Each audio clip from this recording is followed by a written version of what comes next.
Alright, so today we're going to be preparing a famous English dish for St. Patrick's Day. That's right, today I'm going to be showing an easy to make version of shepherd's pie. Now, because I have family members who are a bit finicky, we're actually going to be making cottage pie, which is almost the same except instead of ground lamb, we're going to be using ground beef. I have family members that are not too fond of the gamey flavor that lamb has to offer. Now, I'm going to be gathering most of my ingredients as I go along in the interest of time. That being said, if you're just starting out, it will be a lot easier if you get all your ingredients before starting.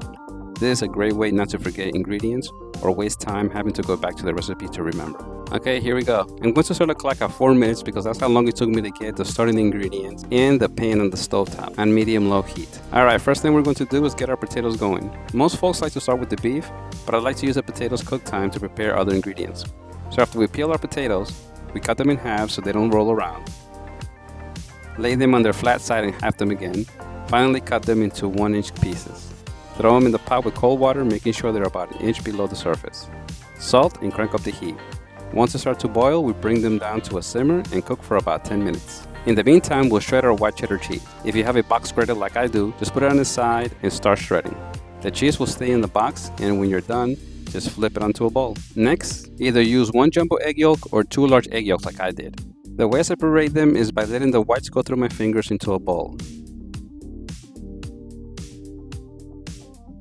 Here I'm separating as much of the glaze as possible, but it's not that important. I usually use the whites with an additional egg for an omelet the next day, or you can just toss them in the garbage. Or even better, freeze them for future use. Anyway, now add 2 tablespoons of milk, whisk, and set aside. I'm going to use some fresh rosemary since I have a plant on my windowsill, but feel free to use the dry stuff. I remove the sprigs, fine chop it, and set it aside.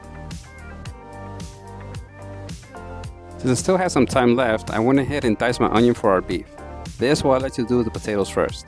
During this time, I also cubed a stick of butter. Now we check our potatoes to see if they're tender fork.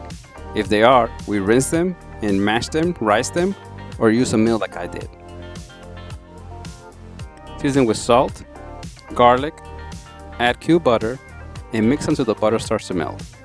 Add sour cream, mix, add a bit of milk at a time and mix. Add our egg yolks and mix it until it disappears, and finally, we add our cheese. Mix it all up and set it aside. You can keep it warm on the stove on very low heat if you like. Now we move to the beef. We add about 2 tablespoons of olive oil to the warm pan and slide our onions in. Toss them a bit and cook them on medium to medium-low heat until translucent. About 5 minutes. In the meantime, we mince our garlic cloves. You can use a garlic press if you like. I usually don't because it's easy enough for me to just use a knife. Now we make a little well, add some olive oil and drop in our garlic. Cook it for about a minute before adding our beef. At this time, we set our oven to 400 so that it's ready by the time we need it. Here I cook the beef for about 10 minutes on medium heat, constantly mixing and breaking it apart until most of the water evaporated. I use 80-20 beef. Now, some cheaper brands like Walmart's will have a lot more grease, so you might have to scoop it out. Now season with salt, some pepper, dry thyme because I didn't have any fresh, our fresh rosemary, a couple of tablespoons of flour to thicken our soon-to-be gravy, and we mix it all around. Then we add our tomato paste, some Worcestershire sauce, can of our beef consommé. You can use chicken or beef broth or even water. Add half a cup of red wine or more water or broth if not wanting to use wine. We mix it well and cook for about 4 minutes and taste. At this point, we adjust our seasoning if need be. Here I added a bit more salt and it tasted great. Okay, here I grabbed a bag of frozen peas and carrots, and to be honest, I added way too much. I didn't realize the bag was 16 ounces. I thought it was a 12-ouncer, but that's okay. Now we mix it all around to get it ready for a 9x13 pan. As I was mixing it, I realized I was using an oven-safe pan, so that's what I did. Whichever way you go, just make sure to evenly flatten out the mix. Now we add our mashed potatoes in dollops so that we can evenly spread it out without disturbing our beef layer. Using a fork, we create some ridges which will help develop a crust. Using 2 hands and a firm grip, place it in the 400-degree oven for 25 minutes. After 25 minutes, put the oven on broil for about 2 minutes while carefully watching the potatoes brown. Now we carefully take it out and place it in a wire rack or some towels and let it rest for about 20 minutes. Now this recipe took about an hour 48 minutes to make, but that included 28 minutes in the oven and 25 minutes resting.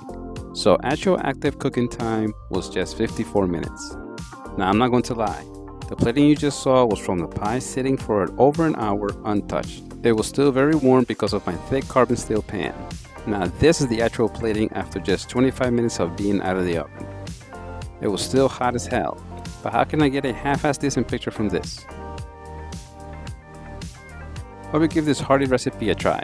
Recipe in the description below.